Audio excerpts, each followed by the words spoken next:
What is going on, guys? This is the OG Hoenn Champ here, and today I am bringing you the Week 1 battle for the GSL, otherwise known as the Greatest Showdown League. Or at least what I'm going to call it from now on. But yeah, here, your Niagara Metagross are taking on Jake Just and the Kentucky Tentacruels, I believe. Yeah, remember the team that's all about setting up field hazards and stuff? Yep. He literally brought all three Tapus that he has, plus Tyranitar, and then Salazzle, I'm assuming for Fortress and stuff. So yeah, without further ado, let's get right into the battle. Check out my team builder if you want. That's the video that came out just before this. Okay. Oh, hold on. So, sorry. I led off with Fortress, thinking, okay, he'll probably lead with either Tyranitar or Excadrill to get up rocks. So he leads with Tyranitar, so this is a pretty good start for me. I decided to take this opportunity to Toxic it, because otherwise Tyranitar is going to be a real pain to take out in the future. So here, I didn't really want to take too much damage, so I ended up switching out into Suicune, I believe? Yeah. I switched out into Suicune to be able to reset the damage, the defense drop on Fortress. And yeah, so Suicune comes out, he's chilling here. Tyranitar really can't do anything to me. I don't see leftovers on it, which makes me think it might be Smooth Rock. Okay, so here I just switch back into Fortress, and in comes Tapu Fini. That was a little weird to me, but afterwards I realized, oh, it's so like he can't get Toxic and stuff, but he couldn't get Toxic anyway because he was Tyranitar staying in.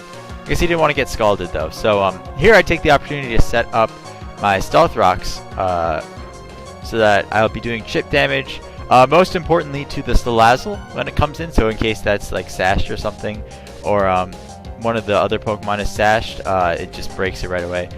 He goes for Scald. Right here I just go for Gyro Ball. Fortress is pretty useless to me because to me it's pretty clear that his Tyranitar does not have Stealth Rocks, or he probably would have used it already. And Stealth Rocks were kind of a problem for my team, that's why I brought Fortress along. But yeah, so here I just going for the Gyro Balls.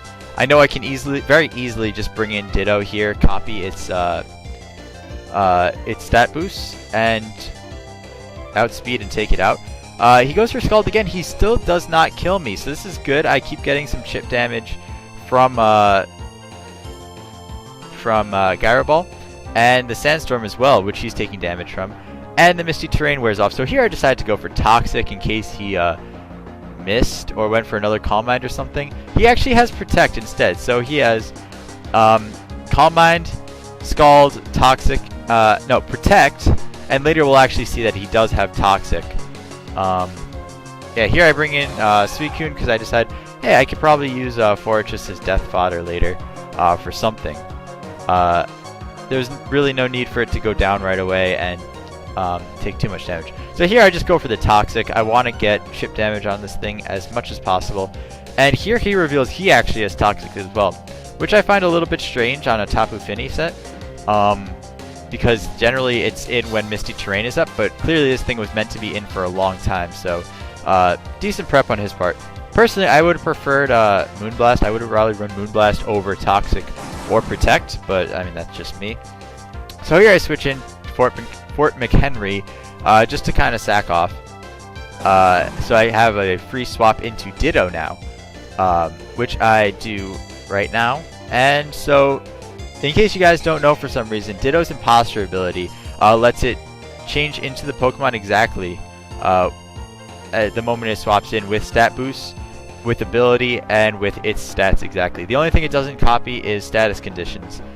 So here he went for Toxic, which was a misplay because obviously Misty Terrain is up. I'm just going for Scald because that's his only attacking move.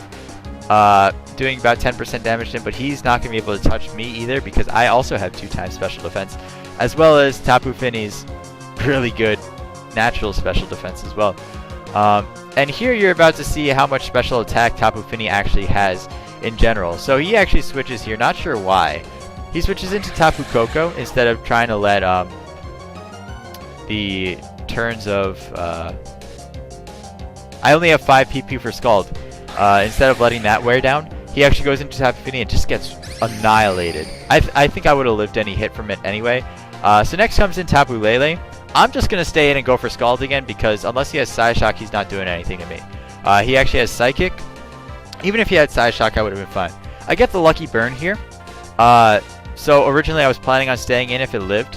This thing I have a feeling is Scarfed because I don't see Leftovers, I don't see Life Orb. So I make a really, I call it bold, but it was more informed play that he's Scarfed. He goes for Psychic again. As I switch into my Dark type, I absorb that really nicely. And Ditto gets the passive kill from the Scald Burn on the Tapu Lele. That means that the only terrain he can set up now is the Misty terrain, so not going to be too much status being thrown around anymore. Luckily, that's pretty much fine because I have the 2 things that can be toxic by now. Excadrill and Salazzle, I have other plans for. So, yeah, Suicune just eats up that Fire Blast like no tomorrow. I was actually kind of predicting a Sludge Wave because... oh, no, never mind. But yeah, that made sense. I just go for Scald here to take it out, because Salazzle could do a lot of work against Weavile if it's Scarfed, which it is. It could also do a lot of damage to Volcarona as well. I mean, it wasn't his most valuable Pokemon at this point. His most valuable Pokemon is easily Excadrill, which I can see him setting up for already. So I kind of don't want to take out this Tyranitar. I already know it's Smooth Rock because the Sandstorm lasted 8 turns. So he, unfortunately... I have to let him take me out here, even though Suicune would be a great response to Excadrill. Not carrying Rest on this set, carrying Hidden Power Steel. And yeah, he missed the Fire Blast before. I felt kind of bad about it, even though it didn't matter too much in the long run. Yeah, so here I go into Weavile. I get the Brick Break off. This Tyranitar is too dangerous to leave around anymore. So I have to get rid of it. Next in comes the Excadrill, as I figured. And I do have a good plan for this. So we're in a really good spot right now. I still have my Landorus with Rocky Helmet. It is an offensive variant, I know. That's because Earthquake. Look how much work Earthquake would have done against his team if I got this in. But I am running Rocky Helmet on this, and this is specifically to deal with the Excadrill. Here I just go for the Earthquake to get damage off. I know Tapu Fini's really low. This thing's just gonna get obliterated by Earthquake here. And I know that the Excadrill is Life Orb, so I will outspeed with Ditto no matter what. And here, I don't want to take a full power Iron Head or Rock Slide in case I get flinched. So I make the sack into, I sack Volcarona pretty much. Doesn't matter what he goes for. I was also kind of hoping for the Flame Body, depending on what he went for. I'm starting to think he doesn't have Iron Head for some reason. He can't afford to go for the Sword Stance here because I threaten him out with a Fire-type attack. Well, I just threaten him with a Fire-type attack in general. So yeah, he goes for Earthquake, takes me out. I just go into Lando here. Ditto is my last backup. I'd rather do chip damage to this thing with Rocky Helmet if I can, which I do. So that Life Orb plus Rocky Helmet's going to wear him down really quick. And I'm thinking, oh, I'll just take him out with Earthquake here. I get flinched. That's unfortunate. So yeah, this Lando is max health, max attack with Rocky Helmet. I didn't really want to run full defensive investment because I wanted to be able to take things out. I don't get flinched the second time, which is really nice. He would have died on the next hit anyway. And I take him out with an Earthquake. So, the Metagross pick up their first win of the season. And if you check out the Power Rankings video as well, we were actually rated 2nd. But guess what? We go against number 1 next week. So, yeah. Props to Jake Just. Really great battle. Really enjoyed it. And if you guys enjoyed, please leave a like. Leave a comment what you thought. And if you enjoy this and you want to see more, maybe I'll expand my content in the future if I can ever get my lazy ass around to do it. So anyway, thank you guys so much for watching, and I will see you champs in the next video. Peace.